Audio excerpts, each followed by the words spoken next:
সাকিব আল হাসান ফিরছেন বাংলাদেশে। সাকিব আল হাসানকে আবারও দেখা যাবে বাংলাদেশ জাতীয় ক্রিকেট দলের জার্সিতে। ডিসিশন ফাইনাল, সবকিছু চূড়ান্ত হয়ে গেছে। বাংলাদেশ ক্রিকেট বোর্ড এই ক্ষেত্রে খুবই প্রোয়েক্টিভ রোল প্লে করেছে। বাংলাদেশ সরকারও গ্রিন সিগন্যাল দিয়ে দিয়েছে। ফলে আগামী 11ই মার্চ থেকে পাকিস্তানের বিপক্ষে যে ওয়ানডে সিরিজ বাংলাদেশের, সেইখানটাতেই মিরপুরের হোম অফ ক্রিকেটে বাংলাদেশের ক্রিকেট ইতিহাসের সর্বকালের সেরা ক্রিকেটার সাকিব আল হাসানকে আবারও তার প্রিয় 75 নম্বর জার্সিতে ব্যাটিং করতে দেখা যাবে, বোলিং করতে দেখা যাবে, ফিল্ডিং করতে দেখা যাবে। এর আগে একবার যে সাকিব আসতে চেয়েছিলেন, আমেরিকা থেকে দুবাই পর্যন্ত এসেও যদি সে আসতে পারেননি, তার চেয়েও কাছাকাছি এখন সাকিবের প্রত্যাবর্তনের সময়টা। এরকম আলোচনা গত কিছুদিন ধরে আপনারা শুনছেন না? গত এক মাস ধরে, ধরেন 24শে জানুয়ারি থেকে শুরু করে আজকে 27শে ফেব্রুয়ারি পর্যন্ত বিভিন্ন কোয়ার্টার থেকে, বাংলাদেশ ক্রিকেট বোর্ডের বিভিন্ন ডিরেক্টরদের মুখ থেকে, বাংলাদেশ সরকারের মুখপাত্রের কাছ থেকে, বিভিন্ন গণমাধ্যমে। আসলে কি তাই? সাকিব আল হাসানের আশাটা কি এতটাই নিশ্চিত? আগামী 11ই মার্চ থেকে যেহেতু পাকিস্তানের বিপক্ষে ওয়ানডে সিরিজ, সেই সিদ্ধান্তটা তো খুব দ্রুতই নিতে হবে। সাকিবের ফেরা কিংবা সাকিবের না ফেরা হয়তোবা আগামী এক সপ্তাহ ম্যাক্সিমাম এর মধ্যে চূড়ান্ত সিদ্ধান্ত হতেই হবে। সাকিব কি বাংলাদেশ ক্রিকেটে ফিরছেন? ফেরার ঠিক কতটা কাছাকাছি তিনি আছেন? কত পার্সেন্ট চান্স তার বাংলাদেশে প্রত্যাবর্তন করার, বাংলাদেশের জার্সিতে আবার খেলার, তা নিয়ে একটু আলোচনা করতে চাই। দেখুন, বাংলাদেশ ক্রিকেট নিয়েই তো আমি মূলত আলোচনা করি, বা যে কোনো ক্রিকেট সংক্রান্ত আলোচনার জায়গাটাই আমার থাকে বেশিরভাগ কন্টেন্ট জুড়ে। এবং যে কোনো কিছুতেই আমার একটা স্ট্যান্ড থাকে, আমার একটা অবস্থান থাকে। যেমন ওয়ার্ল্ড কাপ ক্রিকেটে বাংলাদেশে খেলতে যাওয়া উচিত কি উচিত না, আমার খুব ক্লিয়ার স্ট্যান্ড ছিল, বাংলাদেশের খেলতে যাওয়া উচিত। যেটা আমি এখনো মনে করি অবশ্যই বাংলাদেশে খেলতে যাওয়াটা উচিত ছিল। ঠিক তেমনিভাবে সাকিব আল হাসান বাংলাদেশের জার্সিতে আবার ফিরবেন, বাংলাদেশে তিনি আবার আসবেন, সেইখানটাতে আমার স্ট্যান্ডটাও ক্লিয়ার। আমি অবশ্যই চাই সাকিব যেন আসেন। আমি অবশ্যই চাই সাকিব আবার বাংলাদেশের মাটিতে তার এই দীর্ঘ নির্বাসন কাটিয়ে ফেরেন। আমি অবশ্যই চাই সাকিব বাংলাদেশ ক্রিকেটে এখনো যেন কন্ট্রিবিউট করেন, এবং সেই সামর্থ্যের জায়গাটা তার রয়েছে। একটা সিরিজের জন্য না, বিদায়ী সিরিজের জন্য না। আমি এখনো মনে করি যে আমাদের ক্রিকেটের যে অবস্থা, তাতে একটা সিগনিফিকেন্ট সময়, অন্তত পক্ষে 2027 ওয়ানডে বিশ্বকাপ পর্যন্ত সাকিব এই দলটাতে কন্ট্রিবিউট করার যোগ্যতাটা রাখেন। এটা হচ্ছে কি আমার স্ট্যান্ড, এটা হচ্ছে কি আমার চাওয়া। কিন্তু বাস্তবতা কি বলছে? বাস্তবতা সাকিবের এই আশার পক্ষে অনুমোদনটা কতটা দিচ্ছে?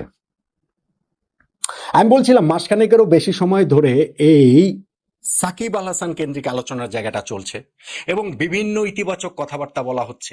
সেই ইতিবাচক কথাবার্তা 24শে জানুয়ারি শুরু হয়েছিল। সেই শুরুটা কিভাবে হয়েছিল সেই প্রেক্ষাপটটা আমরা জানি।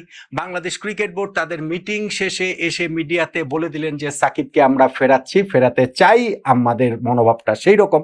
কারণ ওই দিনই বাংলাদেশের যে ওয়ার্ল্ড কাপ টি-20 আমরা খেলছি না, সেই সিদ্ধান্তটা হয়েছে। মানুষের দৃষ্টি ঘোরানোর জন্য তারা ওই কাজটা করেছেন। ক্লিয়ারলি আমি তখনও সেটা বলেছি, আমি এখনো সেটা বিশ্বাস করি। এবং আমি তখনও বলছিলাম, আমি এখনো বলছি যে ওই সময় বাংলাদেশ ক্রিকেট বোর্ডের সেটা ছিল স্ট্যান্ডবাজি। এই ডিসিশন তাদের না, এই ডিসিশন বাংলাদেশ সরকারের। এবং তারা ক্লিয়ারলি জানতেন যে 24শে জানুয়ারি তারা এই কথা বলছেন, 12ই ফেব্রুয়ারি জাতীয় সংসদ নির্বাচন। ফলে ওই নির্বাচনের আগের যে সরকার, সেই সরকারটা তো অন্তর্বর্তীকালীন সরকার তো আর সিদ্ধান্ত দিতে পারবে না সাকিব ফিরবেন কি ফিরবেন না। সাকিব তো ফেরেননি তাদের সময়। সাকিব তো আমেরিকা থেকে দুবাই পর্যন্ত চলে এসেও দেশে ঢুকতে পারেননি দক্ষিণ আফ্রিকার বিপক্ষে সেই বিদায়ী টেস্ট খেলার যে তার আকাঙ্ক্ষা, সেটা পূরণ করার জন্য। ফলে নতুন সরকারকেই সেই সিদ্ধান্তটা নিতে হবে। নতুন সরকার যখন গঠিত হলো, এই যে গত প্রায় এই যে সপ্তাহখানেক 2 সপ্তাহ সময় ধরে, এই সময়টার মধ্যেও আমরা কিন্তু দেখছি যে ক্রিকেট বোর্ডের ডিরেক্টররা বিভিন্ন জায়গায় যখন গণমাধ্যমে কথাবার্তা বলছেন, তারা বলছেন তাদের ওই পজিটিভ মনোভাবের কথা, যে না আমরা সাকিবকে ফেরাতে চাই। সরকারের সঙ্গেও সেই লেনদেনটা হচ্ছে, আলোচনার জায়গাটা হচ্ছে। সাকিবের আইনজীবী তার ওই মামলা সংক্রান্ত ফাইলগুলো দিয়ে গেছেন, সেই ফাইলটা আবার ক্রিকেট বোর্ড থেকে মন্ত্রণালয়ে পাঠানো হয়েছে। যুব ক্রীড়া মন্ত্রণালয়ের প্রতিমন্ত্রী আমিনুল হক তিনিও সাকিবের সম্পর্কে বিভিন্ন সময় ইতিবাচক কথাবার্তা বলেছেন। ফলে মানুষের মধ্যেও একটা আশাবাদের জায়গা তৈরি হয়েছে যে সাকিব বোধহয় সহসাই বাংলাদেশ ক্রিকেটে ফিরছেন। কিন্তু আমার কাছে জিনিসটা অত সহজ মনে হয় না। আমার কাছে মনে হয় না যে সাকিবের ফেরাটা ওই রকম নিশ্চিত, যে রকম নিশ্চয়তা আপনারা বিভিন্ন জায়গা থেকে পাচ্ছেন বা আপনাদের কাছে ওরকম ভাইব মনে হচ্ছে, বা যেই ভাইবটা বিভিন্ন জায়গা থেকে দেয়া হচ্ছে, সরকারের তরফ থেকে, বিসিবির তরফ থেকে, গণমাধ্যমের তরফ থেকে। আই এম নট শিওর যে আসলে ঠিক অতটা নিশ্চিত কিনা সাকিবের প্রত্যাবর্তন। আমি কিন্তু আবারও বলছি, সাকিব ফিরুক এটা আমি চাই, 100% চাই, কিন্তু তার ফেরার রিয়েলিস্টিক চান্স আসলে কত পার্সেন্টেজ? সিদ্ধান্তটা বাংলাদেশ সরকারের, সিদ্ধান্তটা হওয়ার কথা বাংলাদেশ ক্রিকেট বোর্ডের। বাংলাদেশ ক্রিকেট বোর্ড একটা স্বাধীন সংস্থা, তারা যদি কোনো প্লেয়ারকে মনে করেন যে না আমরা খেলাতে চাই, আমাদের দলে প্রয়োজন, তারা সেটা নিতেই পারেন। কিন্তু বাংলাদেশের মতো দেশে এইরকম সিদ্ধান্তের ক্ষেত্রে সরকারের সিদ্ধান্তটাই চূড়ান্ত কথা। ক্রিকেট বোর্ড স্বায়ত্তশাসিত সংস্থা হতে পারে, তার উপরে বাংলাদেশ সরকারের কোনো খবরদারি না চলার কথাটা কাগজে কলমে লেখা থাকতে পারে, কিন্তু বাস্তবতা ভিন্ন।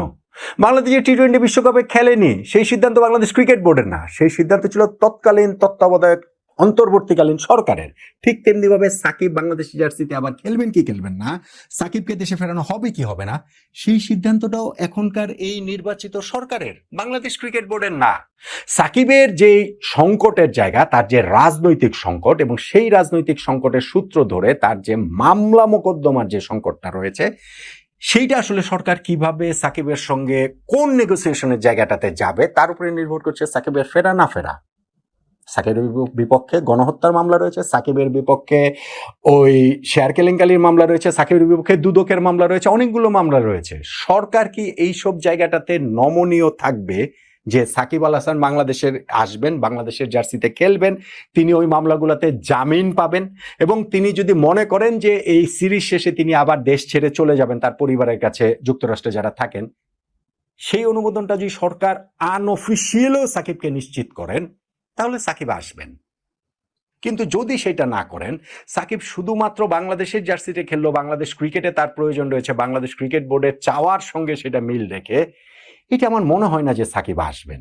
এবং যুব ক্রীড়া মন্ত্রণালয়ের প্রতিমন্ত্রী আমিনুল হক, আমি দেখছিলাম যে লাস্ট তিনি যেই কথাটা বলেছেন না, যে সাকিবকে মামলা মোকদ্দমা সবকিছু, সাকিব বাসাবির কথা বলেছেন, যেহেতু আমি সাকিবকে নিয়ে আলোচনা করছি সেখানে তাকেই ফোকাস করছি, এবং যেই কারণে যেহেতু সাকিব আল হাসান দেশে নেই সেই কারণে আমি বলছি যে তাদের নিজস্ব যে মামলা মোকদ্দমার বিষয়গুলো রয়েছে সেগুলো তাদের ফেস করেই আসতে হবে, খেলতে হবে। যদি তারা ওই আইনগত জায়গাগুলো পেরিয়ে আসতে পারে, সেই ক্ষেত্রে বাংলাদেশ ক্রিকেটে তাদের ওয়েলকাম করতে কোনো অসুবিধা নেই।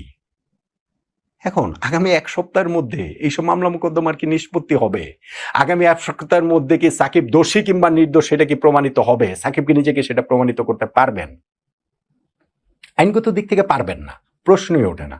এবং সরকারের দিক থেকেও আমি যেটা বুঝি যে সরকার এইখানে আমাদের বিচার বিভাগে তো আর হস্তক্ষেপ করতে পারবে না। তারা তো আর বলতে পারবে না যে সাকিবের এই সব মামলা খালাস, সাকিবের এই সব মামলা থেকে তাকে রেহাই দেওয়া হলো, অতএব সাকিব এসে বাংলাদেশে খেলেন। আমার আন্ডারস্ট্যান্ডিং যে সেটা পারবে না সরকার এই বিচার বিভাগের উপরে হস্তক্ষেপ করতে। কিন্তু সরকার যদি, আমরা জানি বাংলাদেশের মতো দেশ কিভাবে চলে, সরকারের দিক থেকে যদি সেই গ্রিন সিগন্যালটা থাকে, সেই ক্ষেত্রে সাকিবের বাংলাদেশের হয়ে আবার বাংলাদেশে ফেরা, বাংলাদেশের জার্সিতে আবার খেলার সেই সম্ভাবনার জায়গাটা রয়েছে। কিন্তু আমার কাছে মনে হয় যে সাকিব আল হাসানের এই মুহূর্তে দেশে ফেরার পক্ষে একটা জনমত আছে, সাকিবকে বাংলাদেশের জার্সিতে আবার খেলতে দেখার পক্ষে। সো এই একটা প্রেশার সরকারের উপরে রয়েছে নিঃসন্দেহে।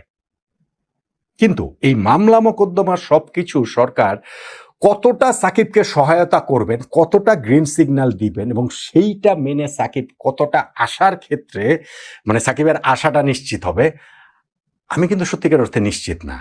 আমি অ্যাবসলিউটলি নিশ্চিত না। আমি আপনাদেরকে বলতে পারি আমি নিশ্চিত, আমি আপনাদেরকে বলতে পারি যে সাকিব চলে আসছেন, ডিসিশন ফাইনাল, একেবারে 1 তারিখে আসবেন, 3 তারিখে আসবেন, মার্চের ফার্স্ট উইকে আসবেন, 8 তারিখে আসবেন, এসেই খেলতে শুরু করবেন। আর সাকিব ওইখানটাতে আমেরিকাতে প্র্যাকটিস করা শুরু করে দিয়েছেন, ওয়ানডে যেহেতু অনেকদিন ধরে খেলেন না, ওয়ানডের জন্য ফিটনেস বাড়াচ্ছেন। এগুলো বলে আপনাদেরকে একটুখানি বোকা বানানো হয়। সেই বোকা হয়তো বা আমাদের ক্রিকেটের বিভিন্ন স্টেক হোল্ডার সেটা মানে বিভিন্ন জায়গা থেকে সেটা করাচ্ছে, আমি সেটা করতে চাচ্ছি না। আমার আন্ডারস্ট্যান্ডিং হচ্ছে গিয়ে সাকিব আল হাসানের বাংলাদেশে প্রত্যাবর্তন এবং বাংলাদেশের জার্সিতে তার আবার খেলতে দেখার সম্ভাবনা, খেলতে দেখতে তাকে চাই কিনা পাকিস্তানের বিপক্ষে সিরিজে, আমার স্ট্যান্ড আমি 100% চাই। কিন্তু সাকিবকে আসবেন, শেষ পর্যন্ত তার আশা হবে সরকারের গ্রিন সিগন্যাল, বিসিবি এখানে কিছু না, বিসিবি উৎপাদ, সরকারের গ্রিন সিগন্যাল এবং সাকিবের মাঝখানে এই পুরো জিনিসটা হচ্ছে। বিসিবি বড় জোর এখানে লিয়াজও করতে পারে, এর চেয়ে বেশি কিছু না। তাদেরকে সেই কারণে ঈদ উদ্বাদ বললাম, তারা নিজেদের জনপ্রিয়তা বাড়ানোর জন্যই আর কি একটু সাকিব, যেহেতু জনমত সাকিবের ফেরার পক্ষে, ওই জন্য একটু পকেটকে কথাবার্তা বলছে। আবার সময় ঘুরে গেলে আবার তারা মানে পোল্টে দিতেও তাদের টাইম লাগবে না ভাই। বগুড়া স্টেডিয়ামে দেখেছি না, সাকিব সাকিব মানে হচ্ছে চ্যান্ট হচ্ছে স্লোগান হচ্ছে, সেইটা বাংলাদেশ ক্রিকেট বোর্ডের যে অফিসিয়াল ফেসবুক পেজ, সেইখানে ওই ভিডিও আপলোড করা হচ্ছে, ক্যাপশন দেওয়া হচ্ছে যে এই মোমেন্টের জন্য কিভাবে ইগারলি সবাই আমাদের ক্রিকেট প্রেমী মানুষরা অপেক্ষা করে আছেন। অথচ এই কিছুদিন আগেই না সাকিব আল হাসানের পোস্টার নিয়ে স্টেডিয়ামে ঢোকার সময় সেটা ছিঁড়ে ফেলা হয়েছে, দর্শকদের সেগুলো নিয়ে ঢুকতে দেওয়া হয়নি, দর্শকদের সেই পোস্টার ছিঁড়ে ফেলা হয়েছে, এগুলো ঘটনা ঘটেছে না। ফলে ক্রিকেট বোর্ড এখন যেটা করছে সেটা জনমতের হাওয়ায় ভেসে তারা জাস্ট একটু খালি জনপ্রিয় হবার জন্য এই কাজটা তারা করছে, তাদের হাতে কোনো খেলা নাই। এটা অ্যাবসলিউটলি গভর্নমেন্ট এবং সাকিব আল হাসানের ইস্যু। এবং সেই জায়গাটাতে আমার চাওয়া সাকিব আল হাসান বাংলাদেশে ফিরুক, সাকিব আল হাসান বাংলাদেশের জার্সিতে আবার খেলুক, পাকিস্তানের বিপক্ষে সিরিজে যেন খেলে, আমি 100% এটা চাই। কিন্তু বাস্তবতা আমার কাছে মনে হচ্ছে অ্যাবসলুটলি 50-50, একেবারে 50% চান্স সাকিবের ফেরার, 50% চান্স সাকিবের না ফেরার।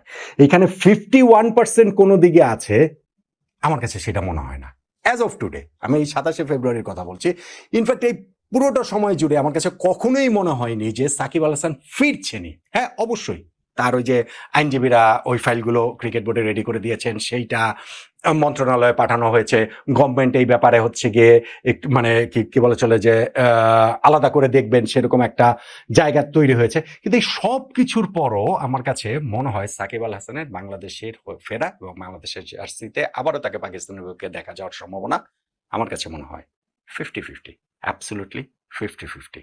কিন্তু আমি 100% চাই সাকিব ফিরুন, এবং আমি 100% জানি সাকিব আল হাসানকে আবার বাংলাদেশের জার্সিতে দেখা যাবে, যাবে। পাকিস্তানের বিপক্ষে সিরিজে যদি সেটা নাও হয়, আবারও সাকিব আল হাসানকে বাংলাদেশের জার্সিতে অবশ্যই দেখা যাবে বলে আমি 100% মনে করি।